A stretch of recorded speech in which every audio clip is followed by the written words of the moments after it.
off McCormick's first ball.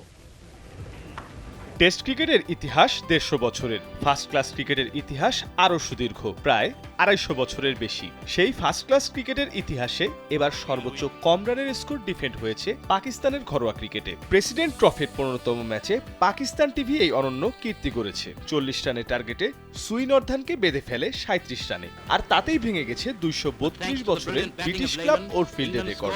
এমসিসির বিরুদ্ধে করা সেই রেকর্ড এবার ভেঙে গেল। দেশের মানুষের দৃষ্টিশক্তিকে সুরক্ষিত রাখার প্রত্যয় নিয়ে এলো সেফ এলইডি লাইট। আমাদ ভাট ও আলী ওসমানের বোলিং তোপে 19.4 ওভারে গুটিয়ে যায় প্রতিপক্ষ। मुंह के बल जमीन के साथ